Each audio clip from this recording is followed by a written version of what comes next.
মাফ করে দেন। মাফ করে দেন মানে আমারে ধরার পর আমার বাবার কাছ থেকে বলেছিলেন যে আর মামলা দেব না, 50 লাখ 10 লাখ টাকা দিন। আমার বাবা তো গ্রাম্য মানুষ, সঙ্গে সঙ্গে 8 লাখ টাকা দিয়েছে, ওই টাকাটা ফেরত দিন। আপনি মাফ চাচ্ছেন, টাকা ফেরত দিয়ে যান, তারপরে মাফ হবে। তা কয়েকদিন আগে ঘোষণা দিয়েছে আয়না ঘর এদেশ থেকে যেন ধ্বংস করা না হয়, ওটা স্মৃতি হিসাবে রেখে দেন। সারা বিশ্বের মানুষ আসবে, মানুষ যেন জানে যে এই পৃথিবীর ময়দানে বাংলাদেশ নামে একটা দেশ ছিল, সেখানে একটা জালেম ছিল। মানুষ কত কঠিন হৃদয়ের হলে আয়না ঘর বানাতে পারে, আমারে মাথায় আজও ধরে না। আমান আজমির ঘোষণা শুনেছেন কয়েকদিন আগে, একটা মানুষ কত বড় কষ্ট পেলে কথাগুলো বলতে পারে বলেন। অনেকে বলছেন আমরা মাফ করে দিলাম। হ্যাঁ, মাফ করে দিয়েছেন, ঠিক আছে।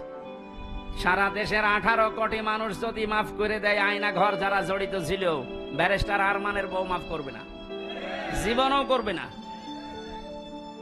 আপনি ওই জায়গায় পৌঁছাননি, তাই বুঝতেছেন না। আমি মাত্র কয়েকদিন ছিলাম মাটির নিচে। এই যে আচরণ মানুষের এখানে যারা থাকে, এরাও কিন্তু মানুষ। এরা শুধু একটু উপরে উঠবে, পথ পাবে, এই কারণে এত কঠিন আচরণ করতো। মুফতি ফখরুল ইসলাম আমার সাথে ছিল যতদিন, উনি বলছিল ভাই আমারে নিয়ে এই পায়ের ভেতর দিয়ে হাত দিয়ে সামনে যে রড আছে, রডের সাথে লাগিয়ে তালা লাগিয়ে দিত। 24 ঘন্টা তালা লাগানো।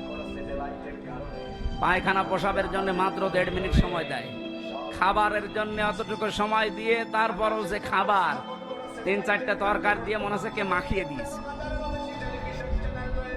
জেলে আমার সাথে পাশাপাশি যখন বেড ছিল, আমারে বলতো হামজা, আমার মাঝে মাঝে মনে হতো আল্লাহ ওরা আমাকে যদি মেরে ফেলে মেরে ফেলুক, কিন্তু এটা যদি একটু শুতে দিত। এই যে শুয়ে থাকা, এটাতে কত বড় নিয়ামত আমি ওই 3 মাসে বুঝেছিলাম। একটা দিনও আমাকে কাজ হইতে দেয়নি। 24 ঘন্টা ঘুমালে তাড়াতাড়ি আবার ডেকে দেয়। আমার 11 ঘন্টা টাঙিয়ে রেখেছিল, হাতের ভেতরে হ্যান্ডকাপ দিয়ে, তাও পেছনে, পায়ের ভেতরে ডান্ডা বেড়ি লাগিয়ে, কালো কাপড় দিয়ে চোখ বেঁধে, মাজার ভেতরে দড়ি লাগিয়ে টাঙিয়ে রেখেছে 11 ঘন্টা। অথচ বিষয় আমি কিচ্ছু জানি না। একটু যদি পা মাঠকে ঠেকে যায়, উপর থেকে 4 তলা 5 তলা থেকে ক্যামেরা দেওয়া আছে, গরম দেয়, একবারে ঘুম। এই দুপুর 2টায় নিয়ে গেছে, একবারে রাত 11টায় নিয়ে এসেছে। বলেন তো একটা মানুষ এভাবে টিকে থাকতে পারে? আমার নামাজ পড়তে দেয়নি। জোহর, আসর, মাগরিব, এশা সব নামাজ আমি ইশারায় পড়েছিলাম। ও কখন সময় হচ্ছে কখন সময় হয় না আমি তো কিছু জানি না, কারণ মাটির নিচে। কঠিন পরিস্থিতি তৈরি করে এখনো অনেকে বলছে হ্যাঁ কি করেছে যে ওর পালিয়ে যাওয়া লাগলো। কি করেছে মানে আপনি টের পাচ্ছেন কি করেছে? চলেন আপনারা 10 দিন একটু রাখি, কি করেছে আপনাকে দেখাবো।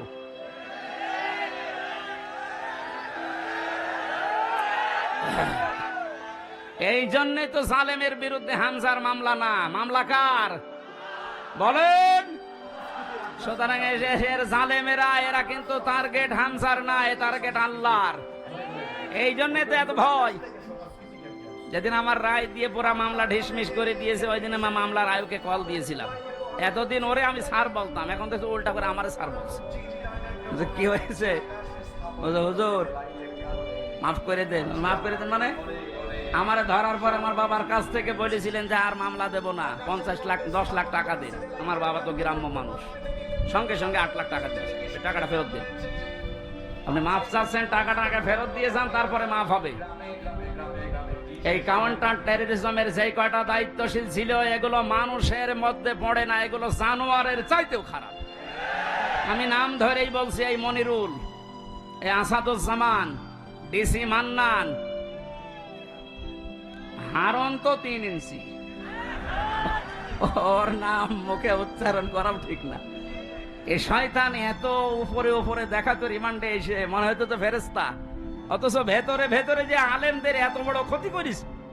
ওই যে ছোট হুজুর যেটা মাদানি, ও আমার সাথে প্রথমে 2 মাস ছিল। আমার বলছে হামজা ভাই আমারে নিয়ে গেল রাত 12:30টার দিকে, হাতের ছিলে পোড়া উলঙ্গ করিস আমারে, আমার হাতে সিগারেট ধরিয়ে দিস, আর 2 পাশে ব্যারিকেড দিয়ে কেন কোনো গাড়ি আসতে না পারে।